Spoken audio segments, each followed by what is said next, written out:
Die optimale Schlafkleidung für Mehrtageswanderungen sollte funktional, am besten ultraleicht und vor allem warm sein. Und um das zu gewährleisten, ist es vor allem wichtig, dass die Kleidung, die wir beim Schlafen anhaben, trocken ist. Und man kann nie ganz gewährleisten, dass die Kleidung, die man während der Wanderung am Tag trägt, wirklich die ganze Zeit trocken bleibt. Einerseits kann es immer sein, dass es regnet und nass ist und auch unter der Regenkleidung noch was da durchkommt. Andererseits schwitzt man natürlich auch. Und das ist wirklich der größte Faktor für den Wärmeverlust, wenn man mit nasser Kleidung in den Schlafsack geht. Und auch wenn moderne Materialien wie verschiedene Synthetikstoffe immer noch wärmend sind, auch wenn sie nass sind, ist es trotzdem natürlich besser, eine hochspezialisierte Schlafkleidung zu haben, auf die man immer im Notfall zurückgreifen kann.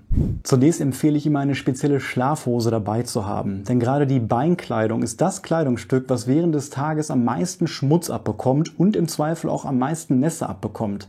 Denn die klassische Regenkleidung, Regenjacke, Poncho oder Regenrock, die sorgt nicht vollumfänglich dafür, dass die Beinkleidung trocken bleibt, weswegen ich darin natürlich auch nicht schlafen kann. Und selbst wenn man eine Regenhose dabei hat, wird die natürlich nass und da möchte ich auch nicht drin schlafen. So eine spezielle Schlafhose aus Vlies zum Beispiel, wie dieses Modell von Decathlon, was es bereits für 10 € gibt, sorgt da wirklich für ein deutlich wärmeres und vor allem komfortableres Schlaferlebnis. Die wiegt jetzt ungefähr 160 Gramm und besteht aus einem etwas dickeren Vliesstoff, der auch komplett durchgewebt ist.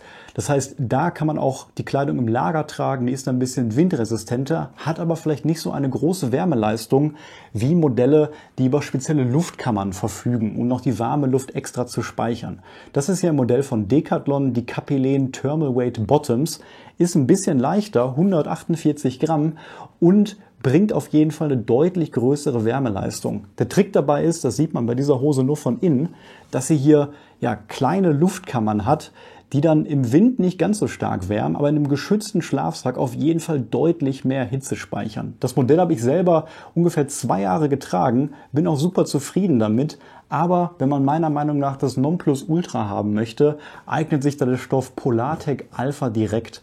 Das ist eine Schlafhose von Farpoint, eben aus diesem Stoff und ihr seht schon, ja, der hat so einzelne Stofffetzen, die so ein bisschen außerhalb des Materials hier aufliegen und dort wird wirklich noch eine größere Luftkammer gebildet.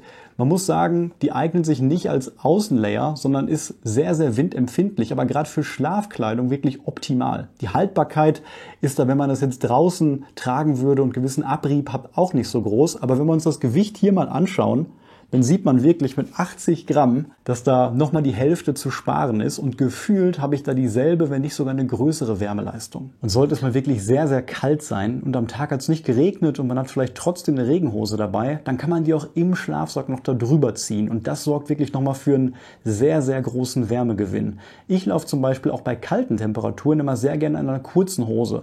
Wird es dann kälter, ziehe ich meine Regenhose an, die schützt auch ein bisschen vor Wind und wenn es sehr, sehr kalt wird, so habe ich das zum Beispiel in Schweden auf dem Kungsläden gemacht, dann ziehe ich teilweise meine Schlafkleidung auch an, also meine Schlafhose und darüber dann die Regenhose. Ich passe aber auf, dass wirklich alles trocken bleibt und so habe ich dann wirklich ja, ein Beinsystem mit 2 oder 3 Layern, was wirklich auch unterwegs am Tage für eine sehr große Wärmeleistung sorgt.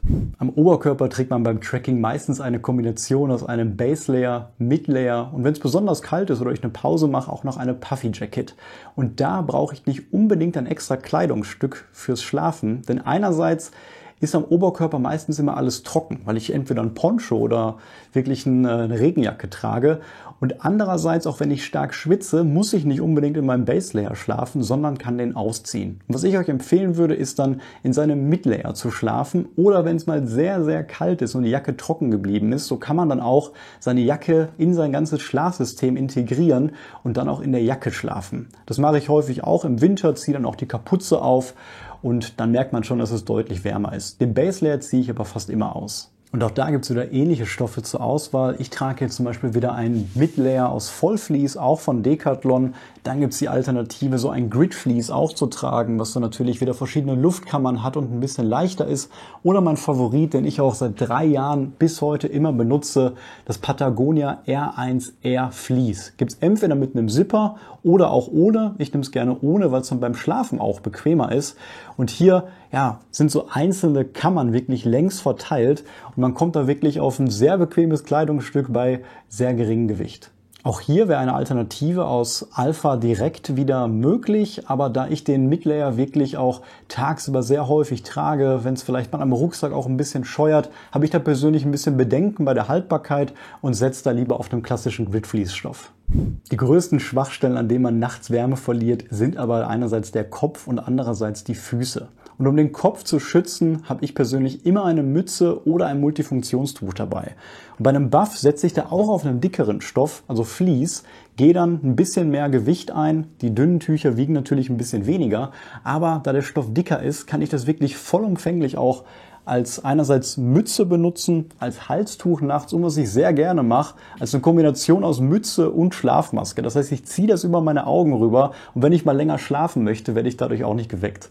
Bei wirklich extremen Winterbedingungen, also ab -5, -10 Grad, macht es dann teilweise noch zusätzlich Sinn, so eine Kopfhaube, eine Art Gesichtsmaske, einen Gesichtsschutz zu tragen, um dann wirklich nur die Augen frei zu haben und auch wirklich von vorne keine Wärme zu verlieren. Die größte Schwachstelle bei mir persönlich sind allerdings die Füße und da friere ich wirklich nachts und werde gar nicht richtig warm, wenn ich kalte oder nasse Füße habe. Deswegen macht es da auf jeden Fall Sinn, bei jeder Wanderung ein zweites Paar Socken dabei zu haben. Und auch da kann man verschiedene Strategien verfolgen. Einerseits mache ich das im Sommer so, dass ich mein Hauptwandersockenpaar, was ich tagsüber dabei habe, nochmal in derselben Variante nachts anziehe. Bei mir sind das häufig die 10 Socken von Injinji und die wiegen jetzt im Paar hier 58 Gramm.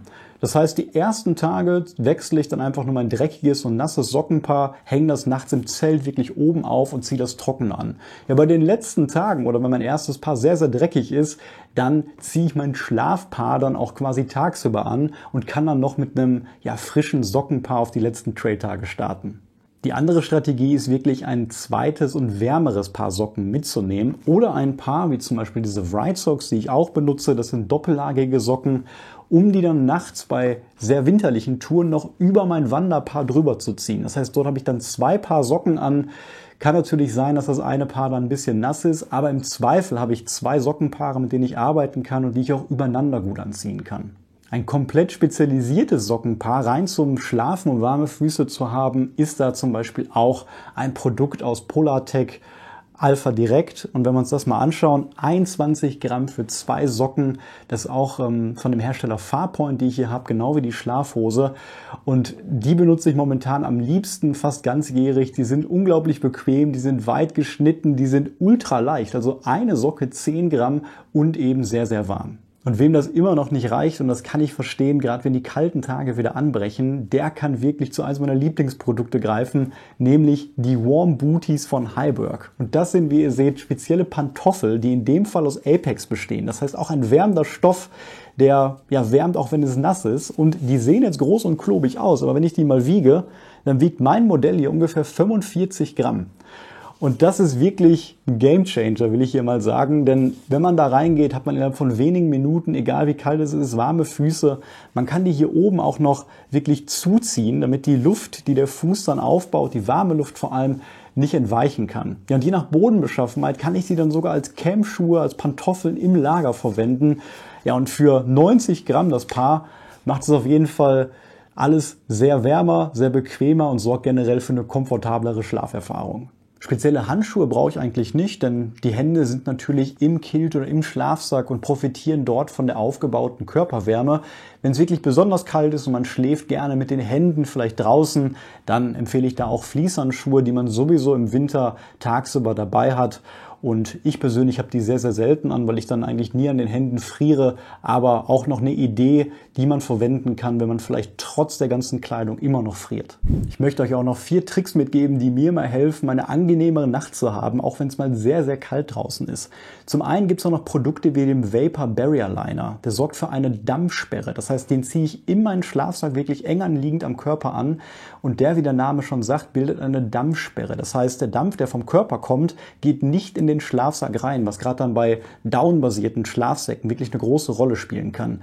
Den nehme ich nicht immer mit, aber wenn man Regenkleidung dabei hat, wie eine Regenhose, das hatte ich gerade schon erwähnt, kann man die dann anziehen, um einen ähnlichen Effekt zu haben Oder was ich auch gerne mache, ist mein Poncho natürlich, wenn der trocken ist, dann auch noch über meine Füße, über meine Beine zu legen, über den Oberkörper. Und da merkt man auch auf jeden Fall Teile dieses Effekts. Ja, wenn die Isomatte mal vielleicht nicht ganz stark genug für die Bodentemperatur ist oder auch in meinem Fall ein bisschen zu kurz ist, dann hole ich mein Rückenpolster bzw. Sitzkissen raus und lege das dann entweder noch an mein Fußteil, weil die Füße bei mir wirklich an den Rand der Isomatte kommen und ich merke wirklich, wie vom Rand die kalte Luft kommt und das bildet noch so eine Art Verlängerung. Andererseits habe ich es auch schon gemacht, dass ich diese Isomatte dann unter mein Torso gelegt habe. Entweder direkt auf die Isomatte oder noch darunter. Und das kann schon mal eine Steigerung von einem R-Wert von 2 haben, was dann wirklich 10 Grad oder ähnliches ausmacht. Und wenn der Körper nach so einem langen, energiezehrenden Tag nicht mehr selbstständig in der Lage ist, schnell Hitze zu produzieren, die dann für den Schlafsack wichtig ist, dann kann man auf externe Hitzequellen teilweise zurückgreifen. Das musste ich auch letztens wieder auf meinem Schleswig-Holstein-Steig-Trail machen. Und einerseits ist es bei mir das Track and Eat, was ich benutze, also eine Fertigmahlzeit, zu der ich heißes Wasser gebe. Die muss dann 10 Minuten ziehen und die lege ich dann wirklich wieder als eine Art Wärmflasche in meinen Schlafsack rein und dann wird der wirklich einmal schön warm. Eine andere Möglichkeit, das sollte man übrigens bei kalten Temperaturen immer machen, ist es die Powerbank nachts mit in den Schlafsack zu nehmen. Die gibt erstmal keine Hitze ab, außer man lädt abends noch seine Geräte. Und das ist wirklich beachtlich, was eine Powerbank für eine Hitzeleistung erzeugt, wenn daneben eine Isolation in Form eines Schlafsacks ist. Und da merkt man nicht nur, dass die Powerbank warm wird, sondern auch der gesamte Schlafsack sich merklich aufheizt. Und hat man gar nichts davon, kann man auch Wasser lauwarm kochen. Ich würde euch dann nicht mehr als 30, 40 Grad empfehlen und das in seine Trinkflasche, seine PET-Flasche vielleicht einfüllen und dann so als Wärmflasche einfach zwischen die Beine legen. Am besten kein kochendes oder sehr heißes Wasser verwenden, da es natürlich sein kann, dass diese Plastikflaschen, die sehr dünn und leicht sind, sich dann verformen können oder Plastikrückstände sich in das Trinkwasser lösen und dann möchte man natürlich nicht mehr daraus trinken am nächsten Tag. Mein letzter Tipp an euch, der nochmal für einen viel größeren Komfort nachts sorgt, ist, dass man seinen Base Layer, was man dann vielleicht sowieso nachts nicht anhat, als Bezug für die Isomatte nimmt, damit man sein Luftkissen einfach da reinschieben kann. Und das sorgt einerseits dafür, dass ich einen gemütlicheren Bezug habe. Das heißt, der Stoff des Base Layers macht das ganze Kissen nicht so rau und hart und vor allem verrutscht das nicht. Und wer kennt das nicht? Gerade wenn man keine Gummibänder für sein Luftkissen verwendet, dann rutscht das schon mal überall rum und so ist es wirklich sehr, sehr fest und für mich jedenfalls deutlich bequemer. Alle gezeigten Kleidungsstücke verlinke ich wie immer unten in der Beschreibung. Ich hoffe, das Video konnte euch helfen, euer Schlafsystem zu optimieren und ich würde mich wie immer freuen, wenn ihr mich abonniert. Habt ihr noch Fragen, beantworte ich sie auch gerne in den Kommentaren. Bis zum nächsten Mal.